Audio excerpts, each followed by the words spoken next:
Why does this unattractive girl still reside in her parents' house? It's quite bothersome. Could you kindly vacate the premises immediately? You clearly don't belong here. Pack your things and return to your parents' house. About a month after my husband passed away, I found myself living with and caring for my mother-in-law. These harsh words were directed at me by two individuals. Did I do something wrong? I've been contributing by paying $3,000 a month for rent. However, if they view me as a nuisance, I'll leave the house as they wish. A month later, an apology came from my mother-in-law, tears streaming down her face.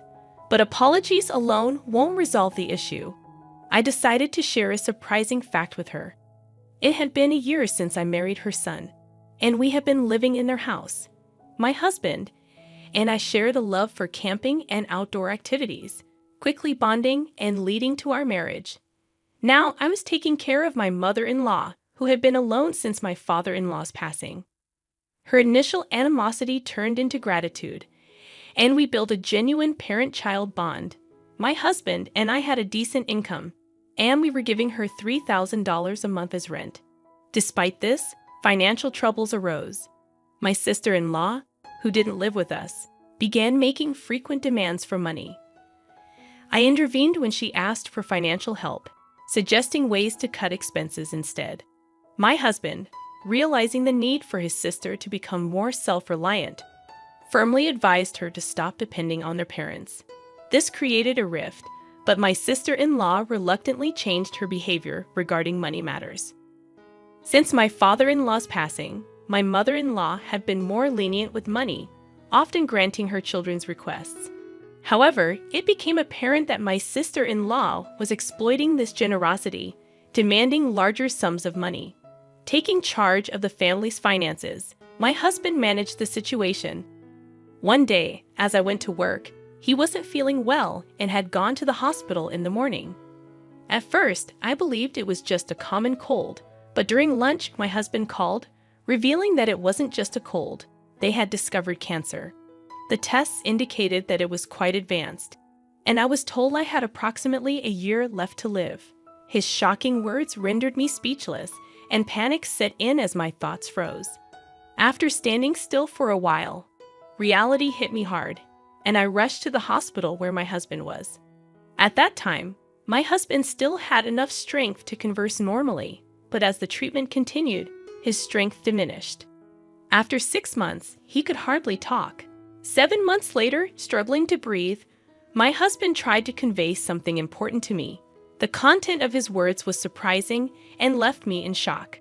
I spent several days absorbed in those thoughts, but a week later, my husband passed away. I couldn't believe it. I couldn't grasp what was happening. However, after his passing, I was busy with a funeral week and settling his affairs. Days passed, and just when I thought I could finally start coming to terms with my husband's death, an unexpected incident occurred. I have something to talk about. Is now a good time? My sister-in-law asked. Of course. What would you like to talk about? How much did you hear from my brother? Actually, I heard that a spot opened up in a very popular nursing home that's hard to get into. Why don't we consider admitting Mom there?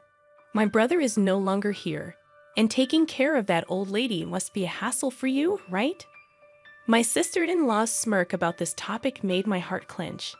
To bring up such a topic right after my husband's death, but looking into her eyes, I could tell she was serious. This house is too big for just that old woman. Don't you think it's a waste if my family and I live here? You can live alone without any worries. I think it's the best choice for everyone. While my sister-in-law didn't say it explicitly, her remarks gave the impression that she had been eagerly awaiting my husband's death. The way she trivialized my husband's death and her disdainful attitude towards my mother-in-law, I couldn't tolerate it anymore. I appreciate your suggestion, but I have no intention of doing such a thing. I plan to continue living with my mother-in-law, taking my husband's place. When I firmly declined, my sister-in-law left the house in a bad mood. Originally, it seemed she viewed my mother-in-law as a convenient source of money, so her attitude was not surprising. However, I was honestly shocked by her blatant actions. Nonetheless, I had no intention of letting my sister-in-law have her way, nor did I plan to put my mother-in-law in a nursing home. But an event a week later shook my resolve. Upon returning from work, I found my mother-in-law glaring at me angrily, and my sister-in-law smirking beside her. "I'm disappointed in you. I want you to leave this house. How dare you plan to put someone in a nursing home without consulting? What are you trying to do, take over the house?" "No, that's not my intention." "What do you mean? Why don't you just be honest? It was your proposal, wasn't it? You said to put Mom in a nursing home and sell this family home, and suggested we split the sale proceeds, didn't you?" "I never said such a thing." Shocked by this unexpected betrayal, I struggled to speak, but managed to express my thoughts. I was genuinely taken aback, completely unprepared for such forceful tactics just because things weren't going her way. The pain and sadness enveloped me as my mother-in-law looked down on me as if I were worthless. "I don't consider you family anymore. Please leave this house right now," she shouted at me with rage on her face. It seemed my mother-in-law had no intention of listening to me. "Understood. If that's what you want, I'll leave as you wish," I responded.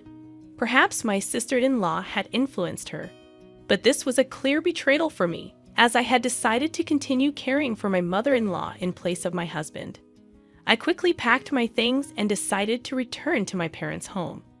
I needed to find a new place to live and had a lot to do, but being kicked out by my mother-in-law deeply hurt me, so I decided to rest at my parents' home for a while. About a month later, my sister-in-law accused me of withdrawing money from our parents' account without permission. "Is that you? You withdrew money from our parents' account without permission, didn't you? Why is there not a single dollar left in the account? Don't say such ridiculous things. Are you calling me a thief now?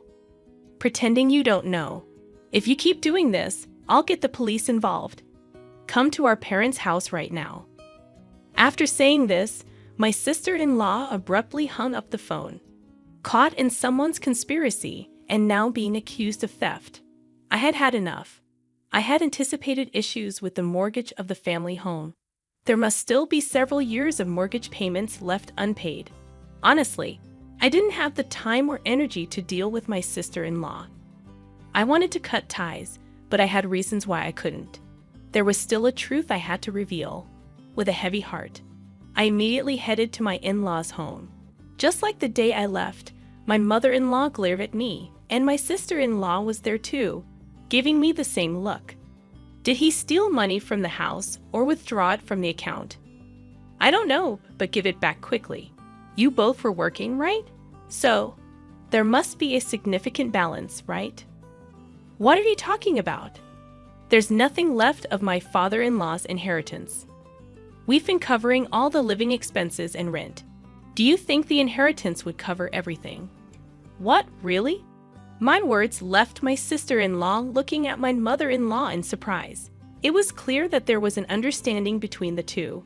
My mother-in-law knew that we had been financially supporting the family home, but she probably thought that my father-in-law's inheritance was sufficient for a while. However, the actual situation was quite different. Maybe in this situation, isn't my mother-in-law the victim? Mother-in-law, it was your daughter who was misusing father-in-law's inheritance, wasn't it? At that moment, my mother-in-law's expression changed dramatically. There was an air of confusion, as if she couldn't grasp what I was saying. But I never lied to deceive others. The attitude of my sister-in-law made it clear that what I was saying was true. Her expression changed the moment the inheritance was mentioned, even though she had been glaring at me sharply before. "I've seen through the schemes you've been plotting and the misdeeds you've been committing. Actually, my husband revealed to me that since we started living together, he took over managing the household finances. He noticed a significant decrease in the inheritance supposed to be received by my mother-in-law, and he found it abnormal. Moreover, my sister-in-law's frequent and unusual financial requests seemed suspicious to him, so he confronted her. It turned out she had withdrawn cash from the inheritance without any permission. She was actually stealing." "Wait, is that true?" My sister-in-law stammered in confusion the moment I revealed the truth. My mother-in-law's anger immediately turned towards her. It seemed my mother-in-law hadn't realized the money was gradually decreasing, as she had been living modestly since my father-in-law's passing and never paid much attention to finances. My husband, being in accounting, was aware of even minor financial changes. This misdeed came to light when he confronted my sister-in-law. Yet, for my mother-in-law, her daughter remained precious, leading my husband to keep it a secret under the promise of repayment. The reason my husband sternly stopped her from borrowing money from my mother-in-law was because of this. I only learned about this a few days before my husband passed away. It was truly surprising, but it seems to be the truth. To steal someone else's money, even if they are family. What were you thinking? Can't you differentiate between what's right and what's wrong? My mother-in-law berated my sister-in-law. Stop making excuses, you thieving cat. Her face became increasingly red with anger, as if she was about to burst a blood vessel. Although not someone who clung to money, she had a strict moral compass, especially harsh on acts of malice and betrayal. Her decision to disown me, seeing my act of sending her to a nursing home as a betrayal, was also based on these values. These values applied not just to me, a non-blood relative, but also to her own daughter. However, I had more to reveal. Also, the large amount of money you got by betraying your family was used for gambling, right? Huh? Wait a minute. What are you talking about? My sister-in-law feigned ignorance. I've investigated everything. You'll understand if you look at these. I showed them several photos from an envelope. Pictures secretly taken by my deceased husband, clearly capturing my sister-in-law entering and exiting a casino. Your husband works for a foreign company, and you should be financially comfortable. My husband always wondered why you were so desperate for money. The investigation unexpectedly revealed your gambling addiction. Tell me, how enjoyable was it to gamble with someone else's money? What is this? This is called stalking. This is no joke. You're calling others thieves, and now this. And there's something else I need to tell you, mother-in-law. It was your daughter who suggested sending you to the nursing home. You know what? Finally, I've reached this point. It's time to reveal everything and then bring this to a close. My sister-in-law's true nature, previously unnoticed, was revealed through this incident. This should make my mother-in-law realize that blaming me was a mistake. Additionally, my mother-in-law was also manipulated by my sister-in-law's schemes. With the truth out, she should understand my position. I'm not sure if this will be conclusive evidence, but I want you to see this, I said, presenting my mother-in-law with the text messages between me and my sister-in-law. The history showed my sister-in-law sending me numerous links and nursing home suggestions, serving as evidence of her scheming.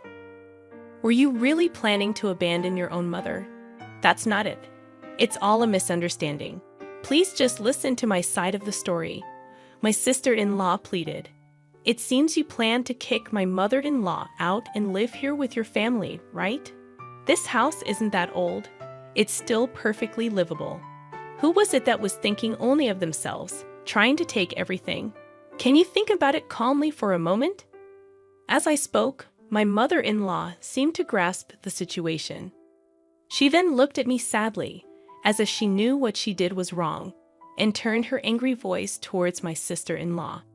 How selfish can you be to repay kindness with betrayal after all this time thinking of you as family? How do you see me? Don't mock me. Wait, just listen. There's a huge reason for this. At that moment, a loud noise echoed from the hallway, and footsteps followed as my sister-in-law's husband entered the room. Sorry I'm late. Got caught in traffic. It's okay. Oh, mother-in-law, I hadn't told you yet, but I asked him to come. I left the house key open so he could enter any time. Surprised by the sudden appearance of my sister-in-law's husband, both were taken aback. I explained the situation, and they quickly understood this issue wasn't just between me and my mother-in-law. It also affected my sister-in-law's husband.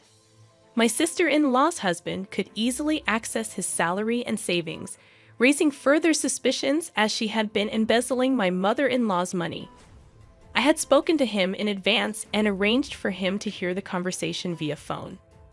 I've been listening from the start. Enough with the excuses. Just admit your mistakes already. That's despicable. But what you've done is a serious crime. I was shocked when I checked the bank account earlier.